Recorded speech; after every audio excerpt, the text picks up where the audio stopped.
그러나 너희는 랍비라 칭함을 받지 말라. 너희 선생은 하나이요 너희는 다 형제니라. 땅에 있는 자를 아버지라 하지 말라. 너희 아버지는 한 분이시니 곧 하늘에 계신 이시니라. 또한 지도자라 칭함을 받지 말라. 너희의 지도자는 한 분이시니 곧 그리스도시니라. 너희 중에 큰 자는 너희를 섬기는 자가 되어야 하리라. 누구든지 자기를 높이는 자는 낮아지고 누구든지 자기를 낮추는 자는 높아지리라. 개역개정판 마태복음 23장 8절에서 10절. 그러나 너희만큼은 랍비라 불리지 마라. 왜냐하면 너희들의 교사는 한 분뿐이기 때문이다. 자, 너희들 모두는 한 형제들이다. 또 너희는 땅에서 너희가 속해 있는 자를 아버지라 부르지 마라. 너희의 아버지는 한 분 하늘에 계시는 분뿐이기 때문이다. 너희는 지도자들이라 불리지도 마라. 너희들의 지도자는 한 분 그리스도이기 때문이다. 자, 너희보다 더 큰 이는 너희를 섬기는 이일 것이다. 그러므로 누구든지 자기 자신을 높이는 자는 낮아질 것이요 누구든지 자기 자신을 낮추는 자는 높여질 것이다. 헬라어 원문 직역 마태복음 23장 8절에서 10절. 교회 개혁을 논할 때 우리가 반드시 살펴보아야 할 것은 바로 성경입니다. 그러나 교회 정체나 체제와 관련해 성경을 살펴볼 때 피해야 할 방식이 있습니다. 그것은 오늘날의 교회 제도에 성경을 뜯어 맞추려는 시도들입니다. 즉 성경은 교회의 형태를 명확하게 정형화해 제시하고 있으며 그것은 오늘날의 어떤 교회 제도와 정확히 일치한다는 관점입니다. 성경에 대한 이런 자세는 한마디로 시대착오적입니다. 오늘날 전 세계에 존재하는 그 어떤 체제도 사도시대의 교회 제도와 정확하게 일치하는 경우는 없습니다. 그러함에도 우리가 성경을 살피는 이유가 있습니다. 바람직한 교회 체제의 정신과 원리를 성경에서 찾을 수 있기 때문입니다. 가장 먼저 우리가 고민해야 할 것은 종교 권력에 관한 것입니다. 인류 역사 내내 하나님의 백성을 괴롭혔던 것은 종교 권력과 세속 권력이었기 때문입니다. 종교 권력과 세속 권력은 때로는 서로 야합하면서 때로는 서로 반목하면서 참된 교회, 즉 진짜 교회를 괴롭혀왔습니다. 특히 이 중에서 종교 권력은 때로 교회의 모습을 띠고 교회 행세를 하면서 하나님의 백성을 박해하고 학살했다는 점에서 주의할 필요가 있습니다. 당연히 우리는 신약 성경에서 하나님의 사람들 또는 교회가 종교 권력의 성격을 가지고 있었는가 질문해 봐야 합니다. 답변은 단순 명쾌합니다. 전혀 그렇지 않다입니다. 예수님의 공생의 기간에도 그렇고 사도시대에도 그렇고 교회는 늘 종교 권력과 세속 권력에 의해 박해받는 대상이었지 박해하는 주체가 아니었습니다. 당시 종교 권력의 중심에 있던 사람들은 유대의 종교 지도자들이었습니다. 반면 예수님과 제자들 그리고 사도시대의 교회들은 종교 권력과 세속 권력에 의해 끊임없이 박해를 받아야 했습니다. 이번과 성경 본문을 보면 예수님께서 제자들에게 너희는 랍비라, 아버지라, 지도자들이라 불리지 말라 말씀하십니다. 이 말씀의 의미가 뭔가요? 제자들은 결혼해서 아버지가 돼서도 안 되고 학교 교사가 돼서도 안 된다는 말인가요? 아닙니다. 그런 의미가 아닙니다. 이 성경 본문은 바로 종교 권력과 관계가 있습니다. 당시 랍비들은 몇몇 권위 있는 학파에 속해 있었습니다. 예수님 당시 유대 사회에서 양대 산맥을 이루었던 학파는 힐렐 학파와 샴마이 학파입니다. 그런데 이 학파의 조직이 피라미드 시스템입니다. 정점에 아버지의 권위를 가진 스승이 있고 그 아래 랍비들이 있으며 그 맨 아래 일반 대중이 있는 식입니다. 히브리어 아부는 아버지라는 뜻도 있지만 창시자라는 뜻도 있습니다. 그러니까 유대인들이 생물학적 아버지가 아닌 누군가를 아버지라고 부를 때 그는 그 조직에서 가장 권위 있는 사람이라는 의미입니다. 예수님께서 랍비, 아버지, 지도자라는 단어를 지목해 설명하려 하신 것은 피라미드식 위계질서입니다. 피라미드식 위계질서는 반드시 종교 권력화하게 되어 있습니다. 반면 이런 식의 위계질서, 종교 권력과 대비되는 개념이 바로 형제입니다. 예수님께서 제자들에게 너희들은 모두 형제들이다 말씀하실 때 핵심은 바로 동등성입니다. 수평적인 질서입니다. 어떤 분들은 여기서 이런 질문을 할 수도 있습니다. 구약시대도 왕, 제사장, 선지자들이 있었으며 이들 역시 위계질서를 토대로 하지 않았느냐는 질문입니다. 예, 맞습니다. 그러나 이 모든 것들은 예표요 그림자입니다. 이제 실체가 왔습니다. 왕이요 제사장이요 선지자이신 예수 그리스도께서 오셨습니다. 당연히 구약시대의 위계제는 폐지되었습니다. 이제 새로운 시대입니다. 그것이 예수님의 이 말씀 너희는 모두 형제들이다에 잘 녹아 있습니다. 또 11절 자, 너희보다 더 큰 이는 너희를 섬기는 이일 것이다에 잘 표현되어 있습니다. 예수 그리스도는 참으로 왕들의 왕, 제사장들의 제사장, 한 완전한 선지자입니다. 그런데 그분은 섬기는 분으로 오셨습니다. 신약시대 성도들은 그 혜택을 받아 누립니다. 모두가 왕겸 제사장들로서 섬김을 받습니다. 예수님께서 제자들에게 하신 말씀, 너희들은 모두 형제들이다 해서 이 동등성은 모든 교회론의 기본 정신이어야 합니다.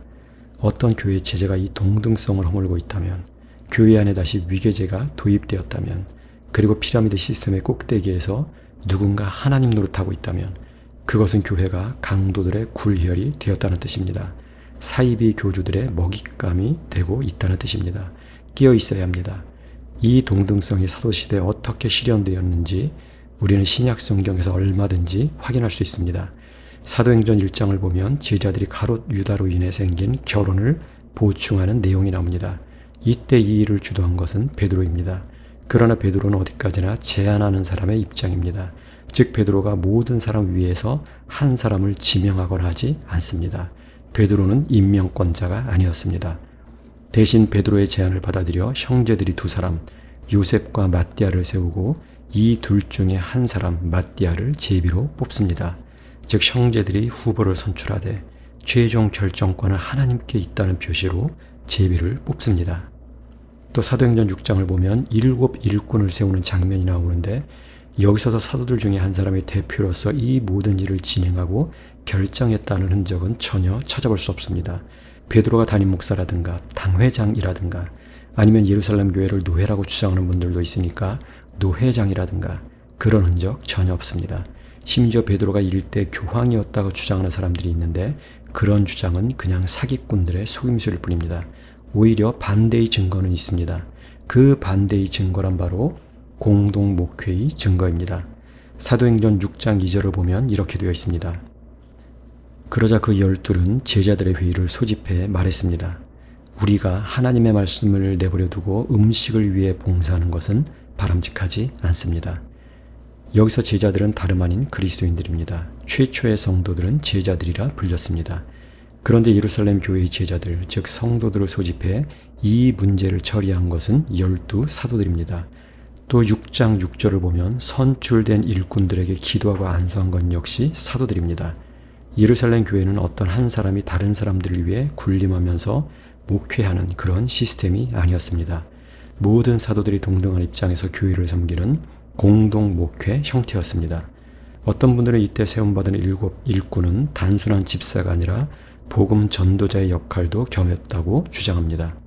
그러나 이들이 선출된 이유가 집사의 직무를 위한 것이면 이의가 있을 수 없습니다.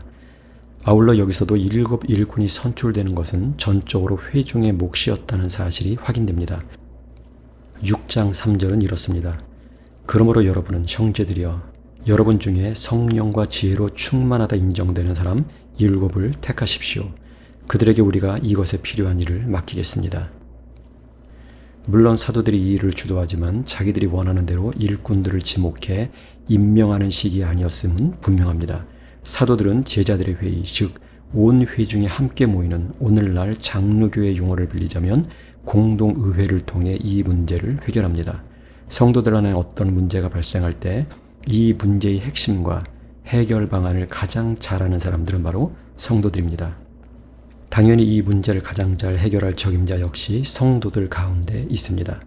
성도들은 그 적임자 7을 선출합니다. 그리고 사도들은 이를 하나님의 뜻으로 여기고 그들에게 구제에 관한 일을 맡깁니다. 여기서 맡기다는 헬라로 가티스데이미인데 때로 임명하다라는 뜻으로 사용되는 단어이기도 합니다.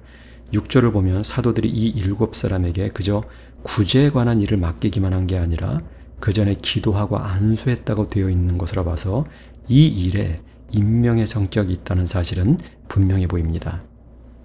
그런데 어떤 이들은 여기에 권한이라는 단어를 덧붙입니다. 그리고 사도들에게 직분자들에 대한 임명권이 있었다고 주장합니다. 또 이들은 그 연장선에서 오늘날에도 어떤 사람이나 사람들 또는 조직이 다른 사람들을 직분자로 세울 권한을 가지고 있다고 주장합니다. 심지어 이들은 이와 관련해 자신들에게 무소불위의 권한이 있는 것처럼 오도하기도 하고 때로 강도사 같은 약자들에게 소위 갑질까지 해가며 이를 개혁주의로 포장하기도 합니다. 그러나 이는 성경의 가르침도 아니고 개혁주의도 아닙니다.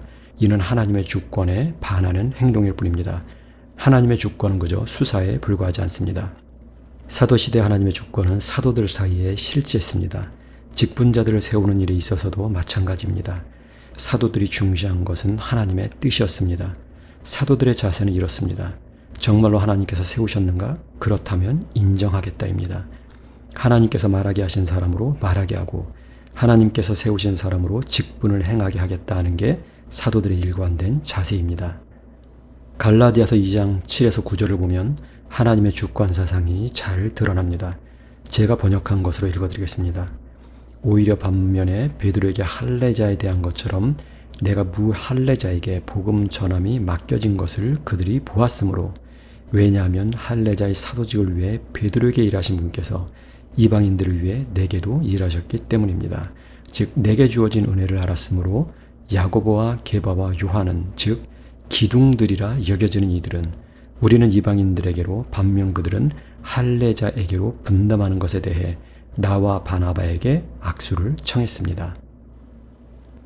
바나바와 바울을 파송한 것은 예루살렘 교회가 아닙니다. 그럼에도 불구하고 사도들은 바나바와 바울의 사도직을 인정합니다. 그것은 그들이 무언가를 보았고 알았기 때문입니다. 그 내용은 8절에 잘 나타나 있습니다. 할례자의 사도직을 위해 베드로에게 일하신 분께서 이방인들을 위해 내게도 일하셨습니다 입니다.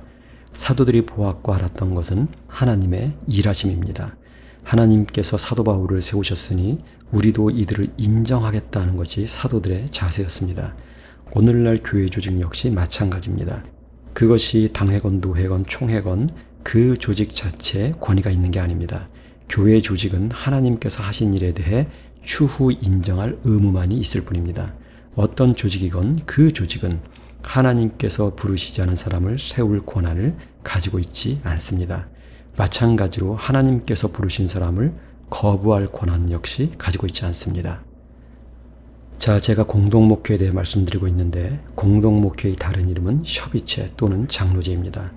물론 오늘날 장로교와 정확하게 일치하는 형태를 초대교회에서 발견할 수 있다는 주장은 억지입니다. 예를 들어 윌리엄 커닝햄의 경우 예루살렘 교회나 에베소 교회 같은 경우 사실은 노회였다고 주장합니다. 웨스민스터 총회의 문서들에도 그렇게 되어 있습니다. 그러나 이런 주장은 너무나 단순한 접근입니다. 당시 교회는 사실상 가정교회 형태였습니다.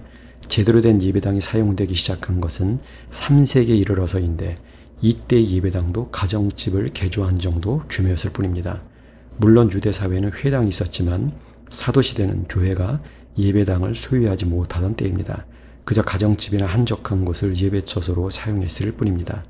가정교회를 오늘날의 지역교회와 동일시하면 엉뚱한 결과를 낳게 됩니다. 사도시대 가정교회에도 담임 목사가 있어야 하기 때문입니다. 그래야 각 가정교회의 담임 목사와 부목사들 그리고 장로들이 노회로 모일 수 있기 때문입니다. 그런데 생각해 보세요. 사도시대 가정교회에 담임 목사와 부목사들 그리고 장로들이 있었다는 생각 자체가 얼마나 이상합니까? 또 규모 면에서도 마찬가지입니다. 사도시대 당시 예루살렘 교회 성도들의 숫자를 생각해 보세요. 사도행전 1장에는 약 120명, 2장을 보면 오순절 성령 강림 사건 이후 약 3,000명 정도였습니다. 물론 이후에도 성도 수는 계속 늘어났다고 되어 있지만 아무리 많이 잡아도 10,000명이 채 안 되었을 겁니다. 그런데 오늘날 10,000명 넘는 교회들이 꽤 있습니다. 예루살렘 교회가 정말 노회였다면 오늘날은 그 노회보다 규모가 큰 지역교회가 여기저기 있는 셈입니다. 그러니까 사실상 사도시대 당시의 노회가 오늘날은 웬만한 규모의 지역교회인 셈입니다. 물론 사도시대 당시의 교회를 노회라 할 수는 없지만 서로 노회와 동일시한다 해도 그 노회를 오늘날 노회에 적용하는 것은 역사적 맥락을 무시하는 잘못된 적용입니다. 규모 면에서 봐도 사도시대의 교회 또는 노회는 오늘날의 지역교회입니다. 협의체의 원리를 실현해야 할 교회 역시 지역교회입니다. 물론 목사가 한 명만 있는 작은 교회는 공동목회를 하고 싶어도 할 수가 없습니다. 신조나 신학자들의 글을 생각 없이 읽고 기계적으로 적용하는 것은 옳지 않습니다. 중요한 것은 정신과 원리입니다. 자, 우리는 성경에서 장로교의 원리, 협의체의 원리를 충분히 발견할 수 있습니다. 사도행전 15장을 보세요. 바울 일행이 1차 전도 여행을 마친 후 안디옥 교회로 돌아오게 되는데 여기서 문제가 생깁니다. 유대로부터 내려온 사람들이 할례를 강조하면서 할례를 받지 않으면 구원을 받을 수 없다고 주장합니다.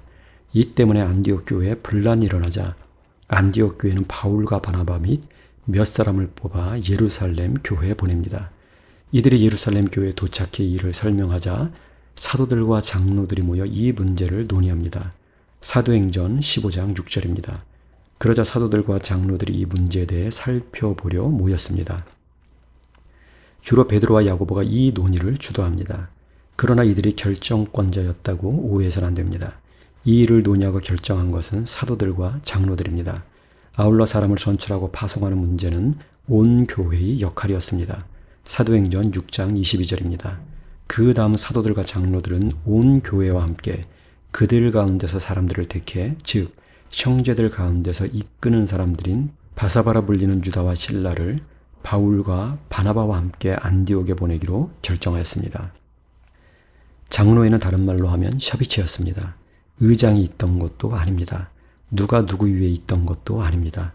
사도들과 장로들이 함께 동등한 입장에서 이 문제를 논의하고 결정합니다. 여기서도 동등성의 원리는 제대로 잘 구현됩니다.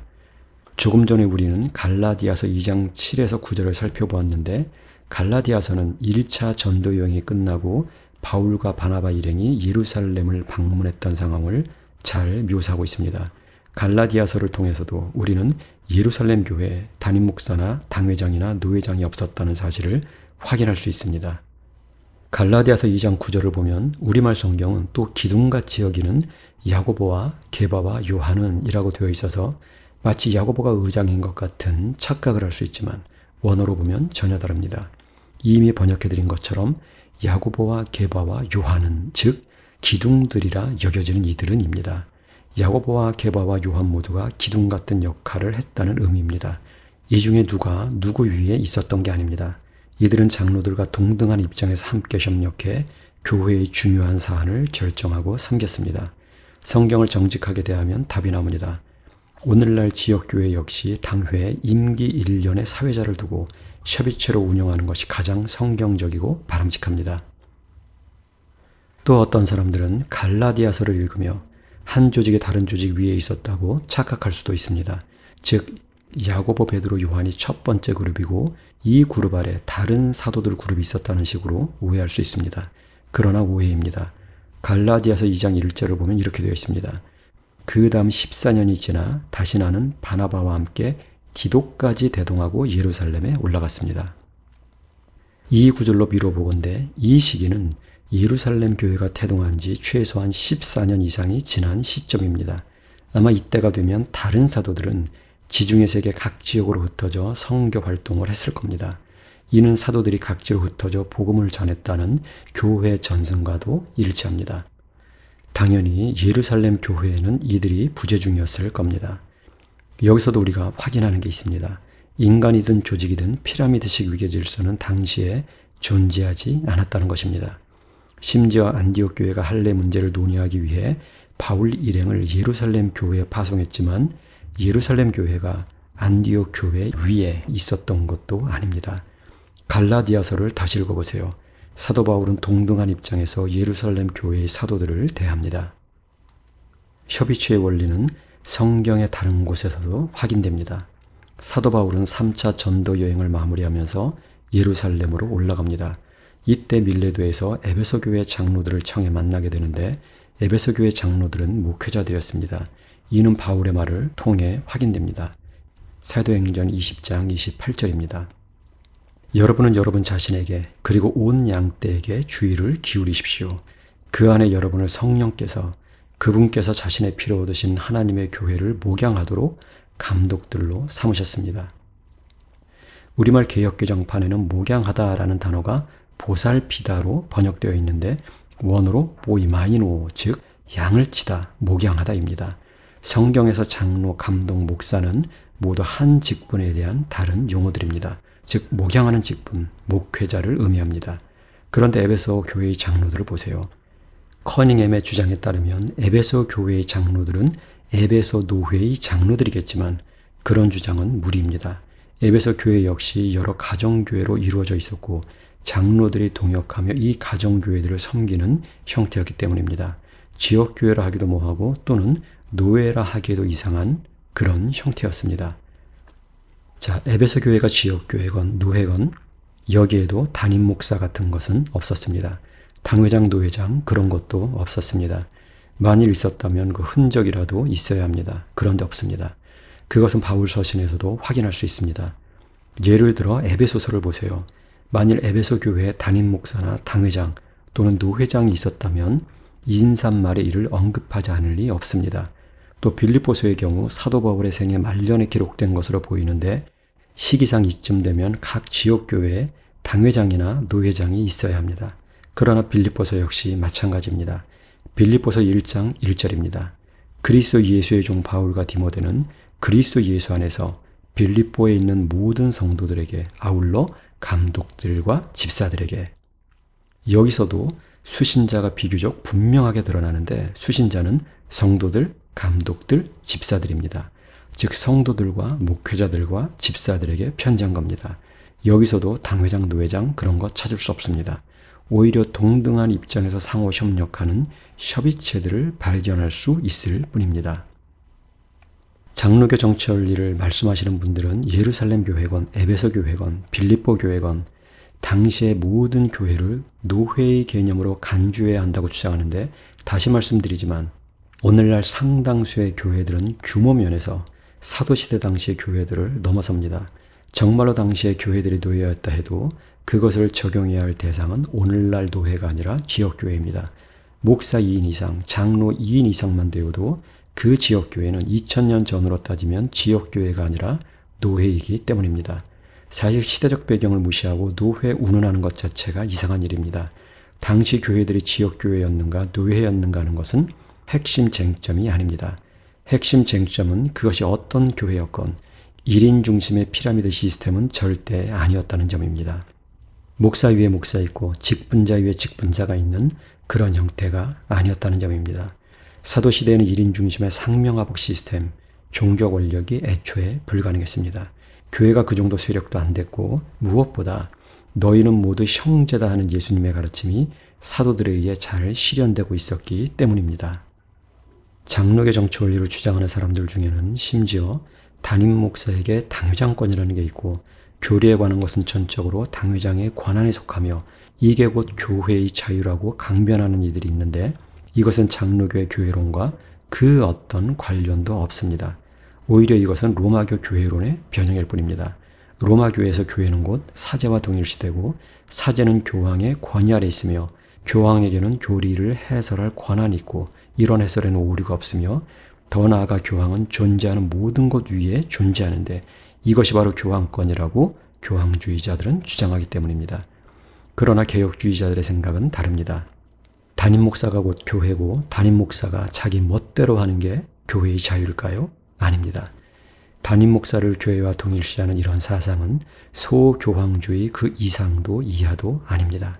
이는 짐이 곧 국가다. 사제가 곧 교회다식의 전근대적 사고방식에 불과할 뿐입니다. 교회는 담임 목사와 동일시될 수 없습니다. 교회가 동일시될 대상은 오직 예수 그리스도 뿐입니다. 예수님이 머리고 교회는 그분의 몸입니다. 또 목사는 다른 목사 위에 있지 않습니다. 이들은 한 목자 예수 그리스도 아래 있는 목자들로서 서로 동등합니다. 당연히 당회장권이라는 게 존재하며 담임 목사에게만 교리를 해설할 권한이 있다는 생각은 심히 그릇된 생각입니다. 원래로 돌아가야 합니다. 모든 목사는 동등합니다. 제가 지난 강의에서 한국교회는 사실상 로마교회 아류들만 남은 것 같다고 했는데 저의 이런 진단에 의문을 품는 분들이 있을 것입니다. 그러나 냉정하게 생각해 보세요. 오늘날 어느 정도 규모가 되는 지역교회는 모두 교구 제도를 운영합니다. 그리고 각 교구에는 교구 담당 목사가 있습니다. 심지어 규모가 더 커지면 이들은 본교회 아래 지교회를 두기도 합니다. 이를 통해 이들 교회들은 자연스레 담임 목사 아래 수석 목사 아래 교구 목사 또는 지교회 목사식의 교회 위계제를 만듭니다. 그런데 이런 체제가 뭡니까? 정확히 로마교 체제입니다. 개혁주의자들이 다 발효했던 바로 그 피라미드 시스템, 교회 위계제입니다. 교회 위계제는 반드시 종교 권력이 되게 마련입니다. 그런데 사람들은 착각합니다. 장로교 간판을 달고 있으면 장로교일 것이다. 침례교 간판을 달고 있으면 침례교일 것이다. 착각합니다. 그러나 착각입니다. 내용을 들여다보면 이런 교회들은 그저 로마교회 아류들일 뿐입니다. 상황이 이렇다 보니 이 땅의 어떤 교단들은 아예 드러내놓고 직제 협의회라는 걸 통해 로마교와 제도적 일치를 추구합니다. 그것은 그 정도로 이 땅의 교회들이 변질되었다는 것을 의미합니다. 간판만 다를 뿐 그 본질과 속성에 있어서는 로마교와 다를 게 없어졌다는 것을 의미합니다. 이질감이 없으니 이들은 이제 아무 거부감 없이 서로 교회의 직제를 통일하자고 헛소리들을 해대고 있는 겁니다. 그러나 개혁교회, 적어도 장로교회는 이런 일에 동참할 수 없습니다. 동참한다는 것은 이들이 종교개혁의 정신과 원리를 완전히 상실했다는 뜻입니다. 즉 이들은 더 이상 장로교회가 아니라는 뜻입니다. 원래 교회는 종교 권력과 아무런 상관도 없습니다. 교회는 협의체에 의해 운영되었고 그 밑바탕에 흐르는 것은 주님께서 가르치신 형제였습니다. 형제를 다른 말로 하면 동등성입니다. 어떤 사람들은 수직적인 질서에서도 얼마든지 사랑의 관계가 가능하다고 주장합니다. 사랑 많은 담임 목사에 대해 자화자찬을 늘어놓기도 합니다. 그러나 그것은 사랑이 아닙니다. 동량입니다.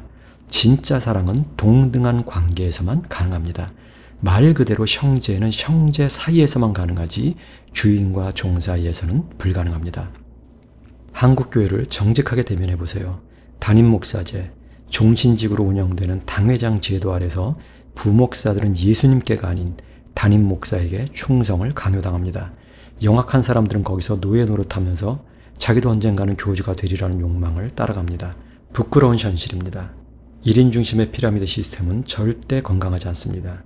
1인 중심의 상명하복 체제에서 나오는 것은 폐쇄성, 수직적 구조, 상명하복, 신격화된 1인, 노예들입니다.